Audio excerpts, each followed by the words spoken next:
If you're looking to get much better at Smash, then there is no better time than now to book a coaching session with me, as they are better and cheaper than ever before.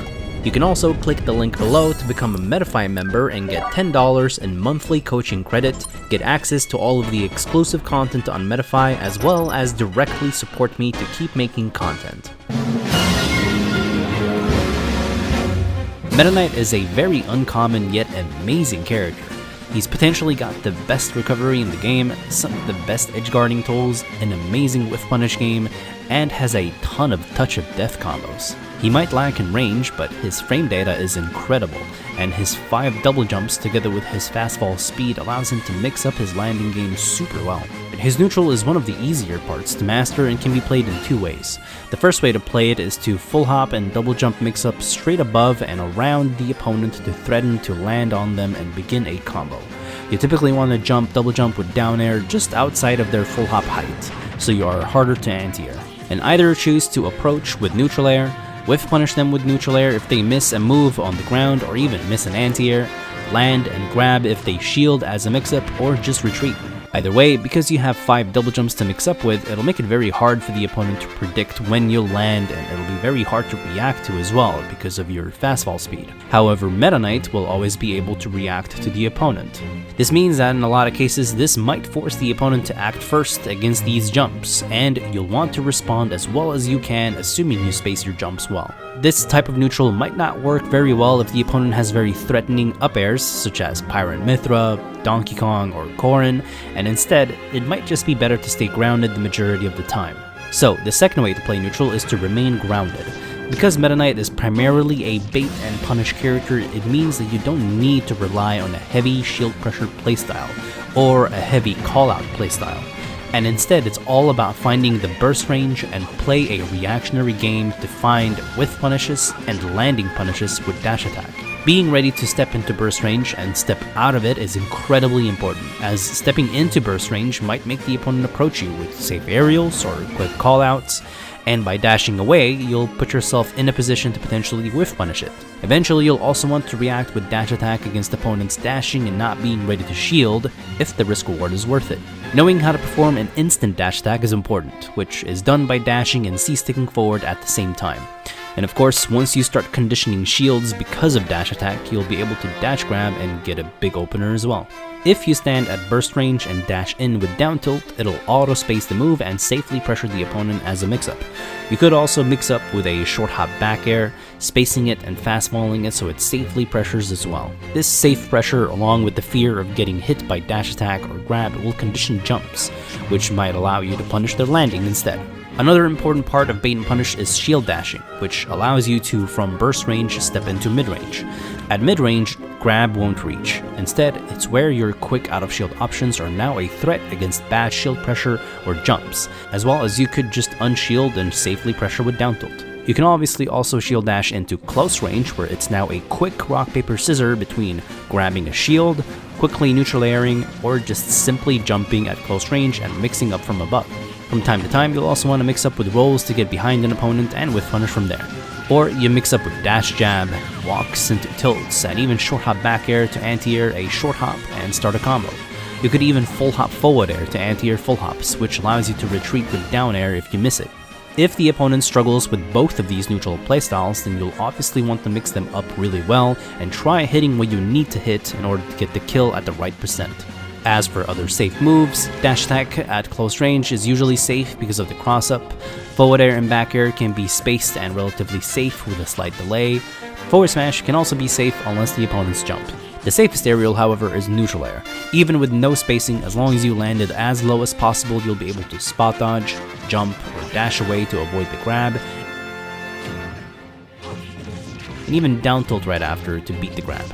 For the few characters that have incredibly fast out-of-shield options, it'll be better to just land and space yourself with back air or forward air, or just land and shield. Down tilt will start setting up tech chases around 110%, in which case reverse down smash will be great for tech chasing to cover as many options as possible. Now, while his neutral might seem simple, his advantage state can be incredibly hard to master. He has a very steep, unforgiving learning curve for his combos without the help of things like infographics and numbers. Instead, it comes down to experience, reacting to DI for different launches, and a lot of practice. There are so many variables that it's unrealistic to perfect the advantage state quickly. Instead, you'll have to get used to things with lots of trial and error and dedication. But once you do, you can literally kill anyone from almost anywhere if you know what you're doing. At the end of the day, Meta Knight will be all about his punish game. First of all, it's recommended that you set a shoulder button to jump so that you can jump and C-stick up or down for your aerials while still retaining full drift to the left and right. Okay, so up airs will start the true combo around 20%, and ideally you'll connect with the middle or the front hit of up air. After dash attack hits, depending on their percent, character weights, and DI and so on, you might need to follow up with a short hop, full hop, or instant jump double jump, as it puts you between the short hop and full hop height and allows you to fast fall slightly earlier than usual. You know you've done it right when you see Meta Knight's wings. You might also need to fast fall before double jumping for another up air if they are slightly below you. Dash attack will have 3 hitboxes. Hitting the tipper hitbox allows you to find these up air ladders much easier and better due to the knockback angle and hit stun. Just keep in mind that the tipper dash attack isn't safe against shield, so it's still a bit of a risk. So as easy as this looks, you still have to hit the right hitbox, react to DI, be aware of their weight and percent, and be ready to react to fastball and to double jump up airs, and so it requires a lot of experience and precision, especially since up air only has 1 frame of an active hitbox. If you dash attack them at 0%, you'll only get to combo into up smash, which is still really good since it puts them at the perfect percent where another dash attack could lead into the ladder. Once their percent is too high and you can no longer dash attack into up air, you'll only be able to combo into up B, which eventually can kill. Just make sure to fast fall immediately as up B has a lot of lag. You can also get starters like forward air, back air, or neutral air that can lead into dash attack for ladders. In fact, forward airs and back airs first hit can lead into up B, up air, and even more combos at low percent.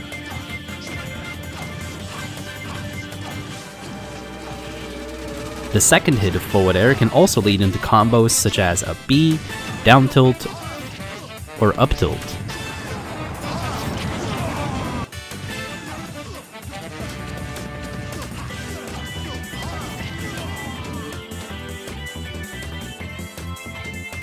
While the second hit of back air will always force a tech.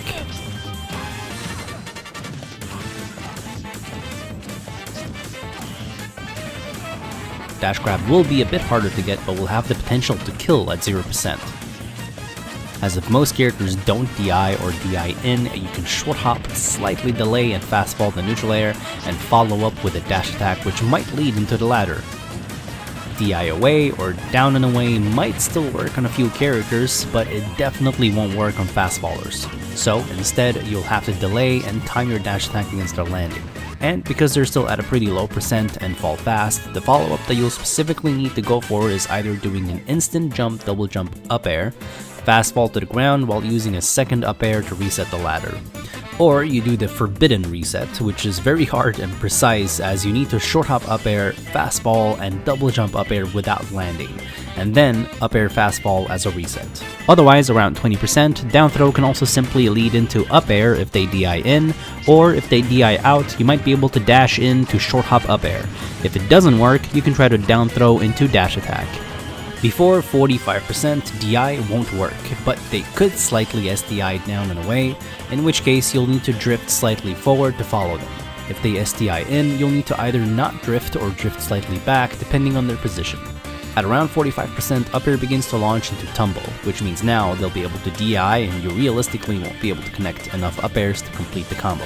If you see that they won't get launched high enough for Shuttle Loop to kill, it's usually best to just finish things off with another double jump aerial or double jump Mach Tornado instead to kill them off the side or create an Edgeguard situation instead. Connecting a double jump neutral B won't always work. However, typically if the last or two last up airs in your ladder sends the opponent into tumble, Mach Tornado will usually be able to connect. You could also space yourself back if you expect the panic air dodge and drill rush to kill.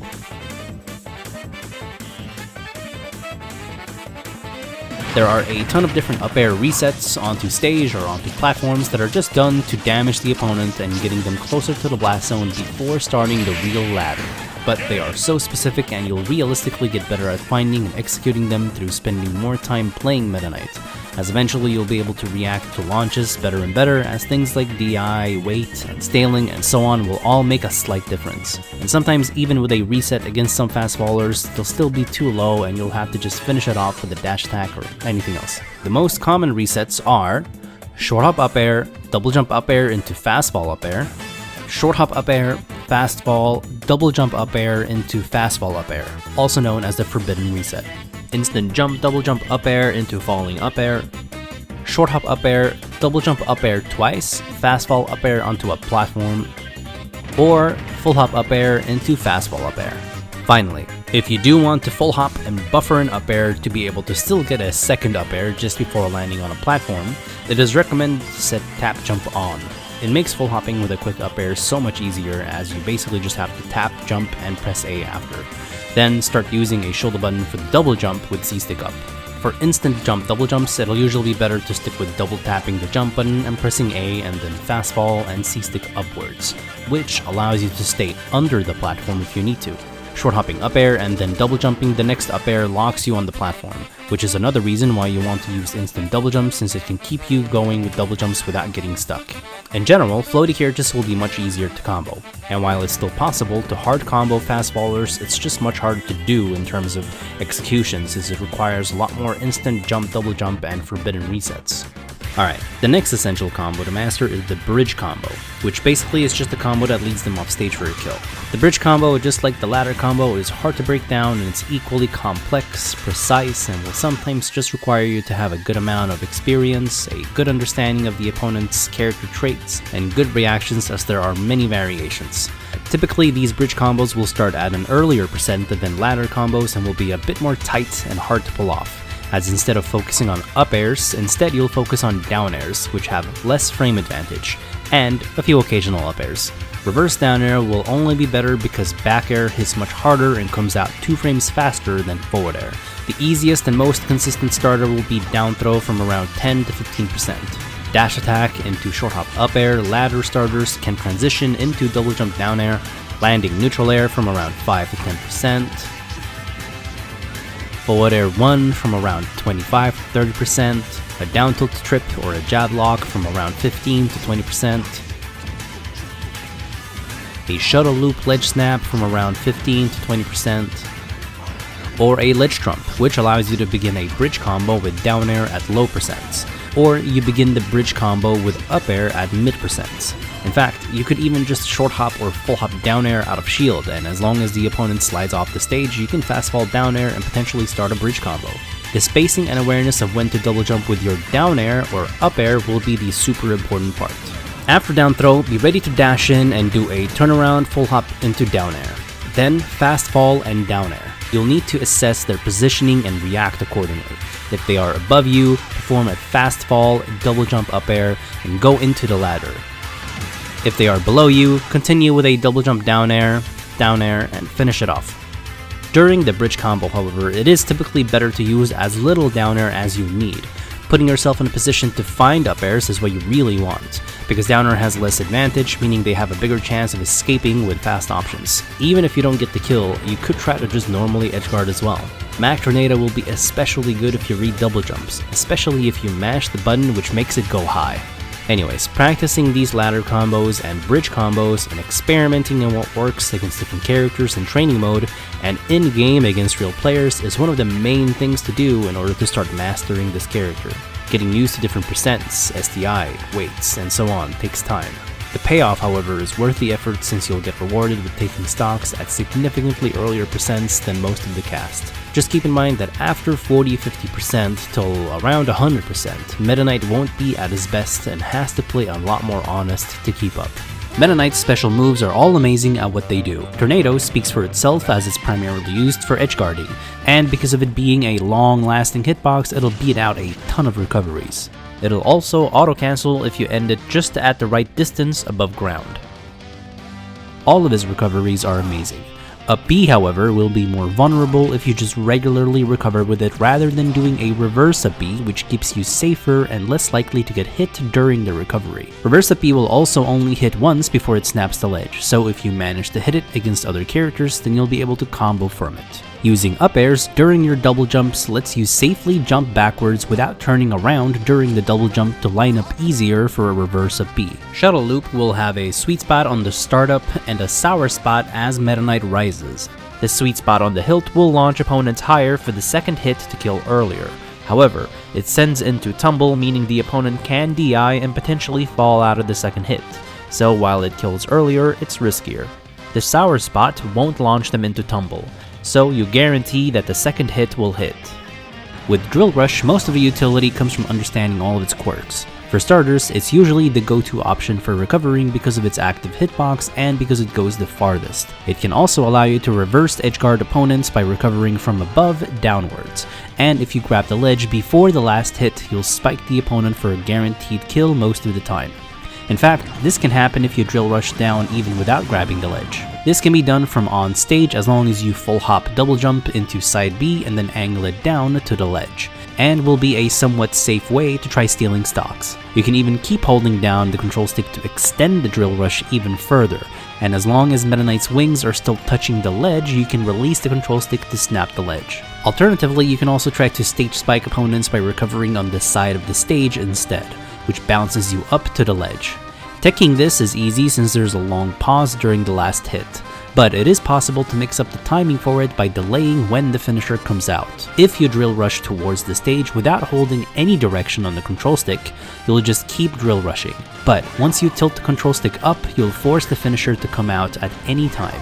It's also a great option for finding a stock when you start a down tilt tech chase, as it can cover pretty much every option with correct timing.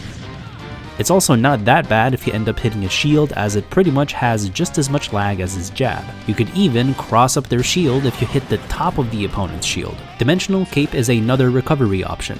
It's decent on its own since it's fast and it lets you mix up with a slash to catch opponents off guard. This requires some really good spacing, however, as it can be easy to overlook Meta Knight taking a tiny step forward on the slash and overshooting it too far only to get punished for appearing on stage. This can also become predictable and get hard punished eventually with parries, so use it carefully. Dimensional Cape also has a special technique where if you clank your forward smash with other grounded moves, they'll be put in just enough lag for Dimensional Cape slash to punish them. During Dimensional Cape, if you hold forward while pressing B, you'll slash behind them. However, if you dimensional cape towards them and just as you're about to press the slash, release the control stick, then you'll slash in front of them and launch them out. Besides this, dimensional cape can also be great at punishing opponents pressing a predictable projectile. For Meta Knight's unique ledge options, he'll be able to play around with many double jumps and mix up when, where, and if he'll want to use his dimensional cape, as it's one of the best ways to skip the ledge trapping phase and quickly gain the middle with little lag. As one overcommitment against it and you'll get slashed. Or you miss your punish against Dimensional Cape, which risks you getting punished really hard. As for ledge trapping, you'll mostly be pressuring ledge stalls with down tilt if it hits the opponent, which isn't many of them. Forward smash and Dimensional Cape can also hit a lot of the characters hanging at ledge, however, a quick down air is typically your best option to challenge ledge hangs. Then you're mainly going to be using neutral air and dash attacks to react or cover as many options as possible. Spaced back airs will be great to find kills against ledge jumps, regular get-ups, and even double jumps in. And even jab will be great for covering double jumps and ledge jumps. And if you wanted to hard punish a ledge option, you can also go for forward smash with little to no risk of getting punished for it. Thank you for watching. I want to start covering more advanced characters from here, so if you appreciate this and want to support me to have me work on more videos, then please consider helping me out on Patreon. Or support me on YouTube by becoming a member. If you want to get even better, I also suggest getting a lesson with me on Metafy, since prices have never been lower than they currently are.